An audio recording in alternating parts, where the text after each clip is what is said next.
दोस्तों, nuclear power corporation of India limited यानी NPCIL की गुजरात में काकरापार स्थित यूनिट द्वारा आईटीआई डिप्लोमा व ग्रेजुएट पास आउट कैंडिडेट्स के लिए अप्रेंटिस की एक लेटेस्ट भर्ती हाल ही में जारी की गई है। और आज की इस वीडियो में इसी भर्ती को हम डिटेल में डिस्कस करेंगे कि इस भर्ती में किन किन ट्रेड्स को, किन किन ब्रांच को अप्लाई करने का मौका दिया गया है, क्या एलिजिबिलिटी रखी गई है, कैसे इसमें आपको अप्लाई करना है और सिलेक्शन का क्या प्रोसीजर रहेगा।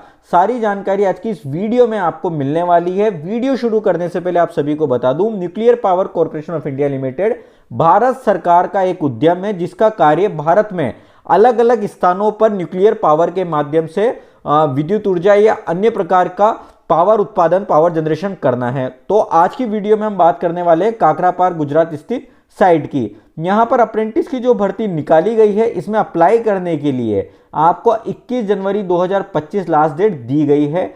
इसकी शुरुआत हम करते हैं इस वैकेंसी में निकाली हुई पोस्ट से। तो सबसे पहले अगर बात करें तो यहां पर आईटीआई पास कैंडिडेट्स के लिए ट्रेड अप्रेंटिस की भर्ती निकाली गई है, जिसमें फीटर ट्रेड्स के लिए 58 यानी 58 पोस्ट निकाले गए हैं, इलेक्ट्रीशियन के 25 पोस्ट निकाले गए हैं, इलेक्ट्रॉनिक्स मैकेनिक के 18 हैं, वेल्डर के 18 हैं, इंस्ट्रूमेंट मैकेनिक के 16 हैं, कोपा के 10 है, मशीनिस्ट के 10 है, टर्नर के 7 है, एसी मैकेनिक के 7 है, डीजल मैकेनिक के 7 पोस्ट है। तो ये तो बात हुई आईटीआई की पोस्ट की। अगर इन ट्रेड्स में आपने आईटीआई किया हुआ है तो आप अप्लाई कर सकते हैं। अप्लाई करने के लिए आपकी मिनिमम एज 18 वर्ष होनी चाहिए और मैक्सिमम 24 वर्ष होनी चाहिए। और आपकी ये एज 21 जनवरी 2025 तक काउंट होगी, यानी 21 जनवरी को अगर आप 18 वर्ष के हो गए हैं या आप 24 वर्ष से कम एज के हैं तो आप अप्लाई करने के लिए एलिजिबल है। लेकिन जो रिजर्व कैटेगरी है एससी, एसटी, ओबीसी, उनको मैक्सिमम एज लिमिट में छूट मिल जाएगी, जो कि आगे मैं आपको बताने वाला हूं। यहां पर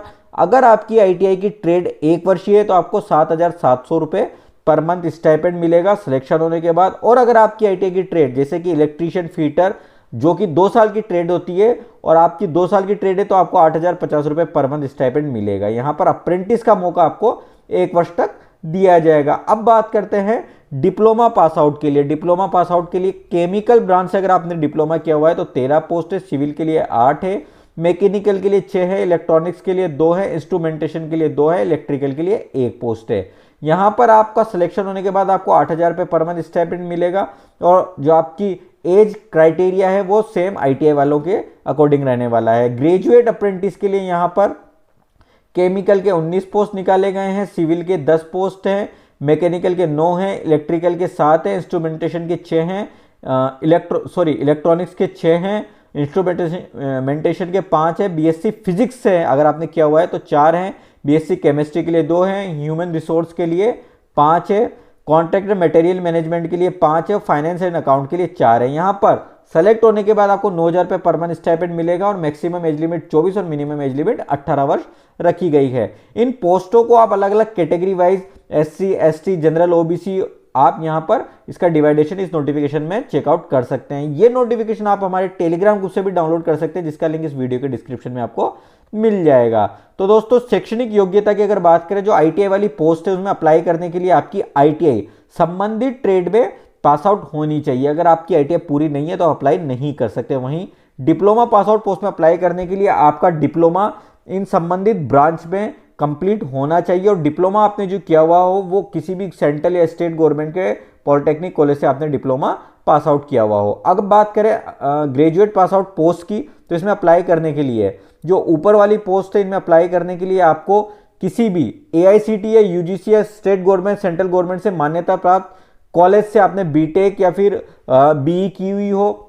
और जो पोस्ट है जिसमें बीएससी पास अप्लाई कर सकते हैं, उसमें अप्लाई करने के लिए आपकी बीएससी यहां पर मांगी गई है। साथ ही जो human resource, contract material management, इनमें अगर आपने ग्रेजुएशन की हुई है तो अप्लाई कर सकते हैं। यहाँ पर जैसा कि मैंने आपको बताया था कि अलग अलग पोस्ट वाइज आप जो कैटेगरी है, किन किन पोस्टों में किस किस कैटेगरी में पद निकाले गए हैं, वो आप चेकआउट जरूर कर ले, उस अनुसार अप्लाई करें। अप्लाई करने के लिए यहाँ पर एक स्टैंडर्ड ऑफ फिजिकल फिटनेस भी रखा गया है, यानी कुछ शारीरिक योग्यता भी रखी गई है जो कि बहुत ही मिनिमम है। यहाँ पर मैं आपको बता दूं, अगर आप किसी भी रोग से मुक्त है, यानी कोई बीमारी आपको नहीं है और आपकी लंबाई है 137 सेंटीमीटर है, आपका वजन 26 किलो से ज़्यादा है, तो अप्लाई करने के लिए एलिजिबल है। तो बहुत ही बेसिक रिक्वायरमेंट यहाँ पर फिजिकल की रखी गई है, जो कि आप आसानी से पूरी कर सकते हैं।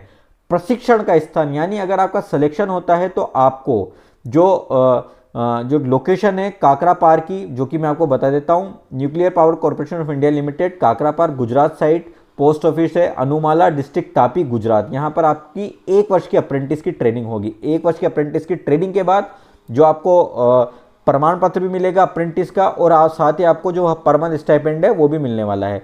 सिलेक्शन कैसे होगा दोस्तों? सिलेक्शन के लिए यहाँ पर ऑल ओवर इंडिया के कैंडिडेट्स अप्लाई कर सकते हैं, लेकिन जो आसपास के 16 किलोमीटर के रेडियस के जो गांव हैं उन लोगों को प्राथमिकता दी जाएगी। लेकिन इसमें आपको चिंता करने वाली कोई बात नहीं है, आपके लिए अभी भी मौका होगा, तो इसमें all over India candidates apply कर सकते हैं, क्योंकि बहुत ही मिनिमम कैंडिडेट्स होते हैं आसपास के एरिया में। विशेषकर ITI डिप्लोमा वाले तो कैंडिडेट बहुत ही कम मिलते हैं। ठीक है, फिर भी मैं चाहूँगा कि आप अप्लाई ज़रूर करें। और यहाँ पर सिलेक्शन किस तरीके से होगा? सिलेक्शन के लिए कोई आपका एग्ज़ाम नहीं होगा, एक केवल आपका जो आपकी ITI डिप्लोमा या ग्रेजुएशन का के जो मार्क्स हैं, यानी आप जिस भी पोस्ट में अप्लाई करते हैं, ITI वाली पोस्ट में अप्लाई करते हैं तो आपके ITI के मार्क्स से, डिप्लोमा वाले में डिप्लोमा के, और ग्रेजुएशन वालों के ग्रेजुएशन के मार्क्स के आधार पर मेरिट बनाई जाएगी, और उसी मेरिट के आधार पर कैंडिडेट का सिलेक्शन होगा। यानी जिस कैंडिडेट के अपने ITI डिप्लोमा और ग्रेजुएशन में ज़्यादा मार्क्स होंगे उनका सेलेक्ट होने के चांसेस ज़्यादा होंगे। इसमें अप्लाई करना बिल्कुल फ्री है। अप्लाई करने का प्रोसीजर आगे मैं बताऊंगा। सेलेक्ट होने के बाद आपको परमानेंट स्टाइपेंड मिलेगा, लेकिन उसके अलावा किसी प्रकार का कोई ट्रांसपोर्टेशन या हॉस्टल की फैसिलिटी आपको नहीं मिलेगी। अगर आपने पूर्व में कोई अप्रेंटिस की हुई है या फिर अप्रेंटिस बीच में छोड़ी हुई है तो अप्लाई नहीं कर सकते। ये आपको विशेष रूप से ध्यान रखना है। दोस्तों, इस वैकेंसी में अप्लाई करने के लिए ITI पास कैंडिडेट्स को नेप्स पोर्टल पर रजिस्ट्रेशन करना होगा। अगर आपने नेप्स पोर्टल रजिस्ट्रेशन नहीं किया हुआ तो आप आई बटन पर क्लिक करके हमारी वीडियो देख लें, और वहां पर आपको पूरा रजिस्ट्रेशन का प्रोसेस सीखने को मिल जाएगा, जिससे कि आप अप्रेंटिस पोर्टल पर रजिस्ट्रेशन कर सकते हैं। अप्रेंटिस यानी नेप्स पोर्टल पर। वहीं ग्रेजुएट और डिप्लोमा पास आउट कैंडिडेट्स को अप्लाई करने के लिए पहले नेट्स पोर्टल पर रजिस्ट्रेशन करना होगा।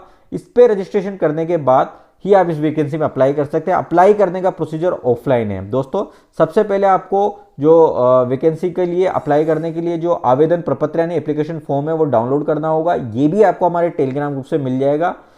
आवेदन प्रपत्र डाउनलोड करने के बाद इस तरीके से आवेदन पत्र रहेगा।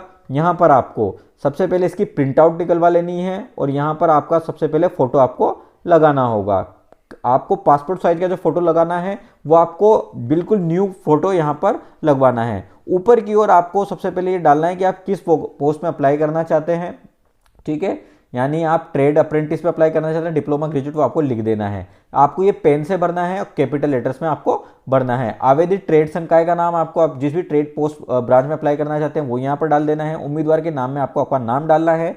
आपके फादर नेम, पति के नाम में आपको नाम डाल देना है। लिंग जेंडर में आपको आपका जेंडर डाल देना है। जन्म तिथि आपको डाल देनी है। राष्ट्रीयता डाल देनी है। धर्म डाल देना है। जिस भी कैटेगरी में आप अप्लाई करना चाहते हैं वो कैटेगरी आपको यहाँ पर पेन से लिखनी होगी। ठीक है, शारीरिक रूप से अगर दिव्यांग है तो आपको सेलेक्ट करना है। वैवाहिक स्थिति आपको यहाँ पर सेलेक्ट करनी है। आपको आपकी आधार संख्या, एक एक अंक आपको बिल्कुल सावधानीपूर्वक यहाँ पर भरना है। अप्रेंटिस रजिस्ट्रेशन नंबर भी आपको यहाँ पर भर देना है। जो आप अप्रेंटिस की प्रोफाइल क्रिएट करेंगे तो आपका एक रजिस्ट्रेशन नंबर जनरेट होता है नेट्स पोर्टल पर। नेट्स पोर्टल पर जिस पे भी आप रजिस्ट्रेशन करेंगे वो आपको यहाँ पर डाल देना है। साथ ही आपको आपकी प्रोफाइल की प्रिंट आउट भी निकलवा लेनी होगी। ठीक है, यहाँ पर आपको सबसे पहले आपका करंट एड्रेस डाल देना है पहले बॉक्स में। सेकंड बॉक्स में आपको आपका परमानेंट एड्रेस यहाँ पर लिख देना है। ठीक है, आपको आपके राज्य का नाम यहाँ पर डाल देना है, जो कि स्टेट यूटी ऑफ डोमाइसिल में आपको लिखना होगा। आपके कॉन्टैक्ट नंबर में आपको आपके करंट मोबाइल नंबर डाल देना है जो कि चालू हो। ईमेल आईडी आपको अनिवार्य रूप से आपकी ईमेल आईडी डालनी है। आपकी हाइट आपको डाल देनी है सेंटीमीटर्स में। आपका वजन डाल देना है किलोग्राम में। ठीक है, इसके बाद यहाँ पर आपको आपकी शैक्षणिक योग्यताएं लिखनी है। शैक्षणिक योग्यताओं में सबसे पहले आपको 10th लिखनी होगी। ठीक है, उत्तीर्ण पास आपकी 10th SSC आपको लिखनी है। जिस भी कॉलेज इंस्टीट्यूट से आपने करी है, जिस भी स्कूल से करी है, वो उसका नाम लिख देना है। उत्तीर्ण होने का वर्ष लिख देना है। जितने मार्क्स आपने प्राप्त किए वो लिखने हैं, और मैक्सिमम मार्क्स आपको यहाँ पर लिख देना है, और उसका परसेंटेज निकाल के आपको यहाँ लिख देना है। सबसे पहले आपको 10th लिखना है। उसके बाद जो आपने क्वालिफिकेशन अर्जित की हुई है, जैसे अगर आपने ITI की हुई तो ITI लिख देना है। आपने 12th की हुई तो 12 लिख देना है। 12th के बाद आपने ग्रेजुएशन किए तो वो लिख देना है। आपको क्रमवार यहाँ पर लिखना होगा। अगर आपने वेल्डर ट्रेड से अप्लाई करते हैं तो आप 8वीं पास आपको यहाँ पर डालना होगा शुरुआत में, क्योंकि वेल्डर ट्रेड से ITI 8वीं पास करके कैंडिडेट कर सकते हैं। तो 8वीं पास डालना है आपको, उसकी डिटेल्स डालनी है।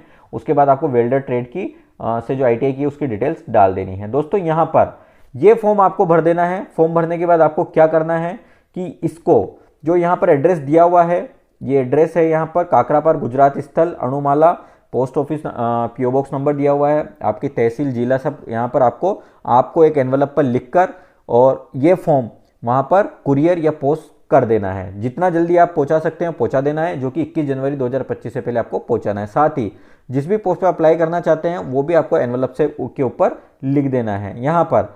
अब बात करते हैं कि आपको इस फॉर्म के साथ क्या क्या डॉक्यूमेंट्स भी भेजने होंगे। दोस्तों यहाँ डॉक्यूमेंट्स की अगर बात करें तो सबसे पहले जन्म तिथि प्रमाण के रूप में आपको आपकी 10th एसएससी की मार्कशीट या फिर आपका जन्म प्रमाण पत्र की प्रिंट निकलवा लेनी है, ठीक है।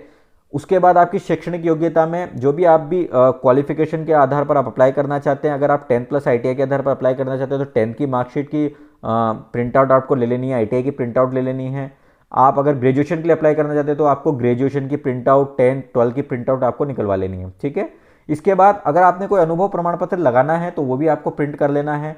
आप अगर कोई जाति प्रमाण पत्र किसी कैटेगरी में अप्लाई करना चाहते हैं, SC ST और OBC जो भी कैटेगरी में अप्लाई करना चाहते हैं, जैसा कि मैंने आपको बताया था अलग अलग कैटेगरी के लिए अलग अलग पोस्ट यहाँ पर दी हुई है, तो उसका आपको प्रमाण पत्र लगाना पड़ेगा जो कि भारत सरकार यानी सेंट्रल गवर्नमेंट के फॉर्मेट पर आपको लगाना होगा, ठीक है। EWS कैटेगरी में अप्लाई करना चाहते हैं तो आपका अगर EWS प्रमाण पत्र बना हुआ है तो वो आपको लगा देना है, लेकिन वो वैलिड होना चाहिए, ठीक है। PW कैंडिडेट अगर आप हैं तो आपको PWD कैंडिडेट का प्रमाण पत्र लगाना होगा। यहाँ पर 2 चीज़ें आपको विशेष रूप से लगानी है। एक तो आपके जो जिले में के जो पुलिस अधिकारी से आपका एक पुलिस वेरिफिकेशन कराना होगा जो कि SP ऑफिस से होता है, लेकिन आपको आपके लोकल पुलिस स्टेशन के माध्यम से अप्लाई करना होता है। उसके बाद आपका जो पुलिस वेरिफिकेशन है वो बन के आ जाता है, ठीक है। और आपने जिस भी इंस्टीट्यूट से आपका कोर्स किया है, जैसे जहाँ से ITI की है, डिप्लोमा किया है और डिग्री की है, वहाँ से आपको कैरेक्टर सर्टिफिकेट भी लगाना होगा। इन सारे डॉक्यूमेंटों की आपको प्रिंट आउट करनी है, ठीक है। प्रिंट आउट करने के बाद उन सारे डॉक्यूमेंट्स पे आपको आपके सिग्नेचर करने होंगे, यानी आपको सेल्फ अटेस्टेड करना होगा और फॉर्म के साथ जो कि एड्रेस मैंने आपको बताया था वहां पर कुरियर कर देना है, पोस्ट कर देना है, स्पीड पोस्ट कर देना है, जिस भी माध्यम से आप जल्द से जल्द पहुंचा सकते हैं वो आपको फॉर्म पहुंचा देना है। तो दोस्तों इस तरीके से आप इस वैकेंसी में बिना किसी शुल्क के अप्लाई कर सकते हैं, तो अप्लाई जरूर करें क्योंकि ये एक बहुत ही अच्छी अपॉर्चुनिटी है जो कि बहुत कम स्टूडेंट को मिलने वाली है। साथ ही आप सभी को बताऊंगा कि अगर वीडियो आपको पसंद आया दोस्तों तो इसे लाइक जरूर कर देना और अपने दोस्तों के बीच में शेयर कर देना। आगे भी इसी तरह के अगर आप नोटिफिकेशन रेगुलर चेकआउट करना चाहते हैं तो आप हमें YouTube पर सब्सक्राइब करके बेल आइकन जरूर दबा दें, जिससे कि सारी वीडियो आपको सबसे पहले मिल सके। साथ ही हमें टेलीग्राम पर और इंस्टाग्राम पर भी जरूर ज्वाइन कर लें, वहां पर भी ऐसे अपडेट्स हम शॉर्ट नोटिफिकेशन के रूप में डालते रहते हैं। जाते जाते मैं आपको बताना चाहूंगा कि अभी फिलहाल ITI पास कैंडिडेट्स के साथ साथ अन्य कैंडिडेट्स के लिए भी कई सारी भर्तियां चल रही है और निकलने भी वाली है। जैसे कि मैं ITI पास कैंडिडेट्स के लिए बता दूं, राजस्थान गवर्नमेंट अभी टेक्निकल हेल्पर